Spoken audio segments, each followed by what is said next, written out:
વિદ્યાર્થી મિત્રો ઘાત અને ઘાતાંકના આપણે નિયમ જોઈએ તો ચાલો પહેલો નિયમ છે કે ભાઈ a ની m ઘાત ગુણ્યા a ની n ઘાત.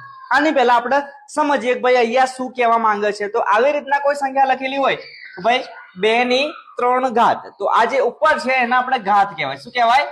ઘાત. અને આ જે નીચે છે એને આધાર કહેવાય. શું કહેવાય? આધાર. તો નીચે વાળાને આધાર કહેવાય, ઉપર વાળાને ઘાત કહેવાય. હવે આ ઘાતનો મતલબ શું? તો ઘાત એટલે ભાઈ એટલી વખત તમે એનો ગુણાકાર કરો. તો 2 ની 3 ઘાત એટલે 2 નો તમે 3 વખત ગુણાકાર કરો, આવો કઈક મતલબ થાય. તો નીચે વાળો આધાર, ઉપર વાળો એની ઘાત. બરાબર. તો ચલો જોઈએ પહેલો નિયમ કઈક આવો છે કે ભાઈ a ની m ઘાત ગુણ્યા a ની n ઘાત બરાબર a ની m વત્તા n. ખબર પડી? ખબર નહીં પડી હોય પણ ચાલો જોઈએ કે જ્યારે આધાર સરખો હોય, જુઓ આધાર સરખો છે એમની વચ્ચે ગુણાકાર હોય. શું હોય? ગુણાકાર હોય. તો આ જે ઘાત છે ઘાતનો સરવાળો કરવાનો છે. શું કરવાનો છે? સરવાળો કરવાનો છે. ચલો એક ઉદાહરણ લઈને તમને સમજાવવાનો પ્રયત્ન કરું. તો આવું હોય ભાઈ અહીંયા 2 ની 5 ઘાત ગુણ્યા 2 ની 7 ઘાત. બરાબર. તો અહીંયા તમે જુઓ આજે અહીંયા 2 2 છે એટલે ભાઈ જે આધાર છે એ સરખા છે, એમની વચ્ચે શું છે? તો ગુણાકાર છે. તો હવે આપણે 2 નો 5 વખત ગુણાકાર કરીએ, 2 નો 7 વખત ગુણાકાર કરીએ અને એમનો પણ ગુણાકાર કરીએ. એટલો બધો ટાઈમ હોય? એટલો બધો ટાઈમ ના હોય. તો ત્યારે આ તમારું કામ લાગશે.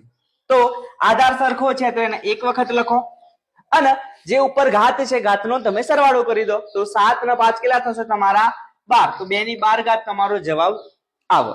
બરાબર. ચલો બીજો સેમ ટુ સેમ કે ભાઈ આધાર જ્યારે સરખો હોય અને વચ્ચે ભાગાકાર હોય તો આ જે ઘાત છે ઘાતની આપણે બાદબાકી કરવાની છે. દાખલા તરીકે આવું હોય કે ભાઈ 2 ની 8 ઘાત ભાગ્યા 2 ની 6 ઘાત.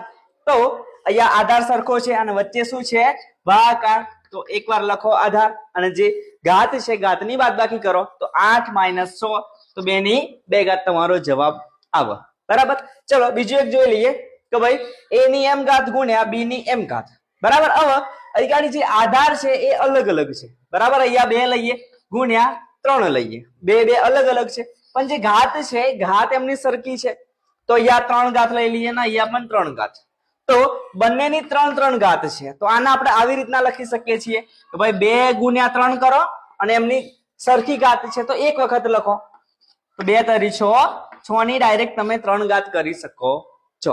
હજુ પણ આના 2 કે 3 નિયમો બાકી છે પણ વિડીયો થોડોક લાંબો થઈ જાય એટલા માટે આપણે અહીંયા લખ્યું નથી. તો આની માટે આપણે અલગથી વિડીયો બનાવીશું.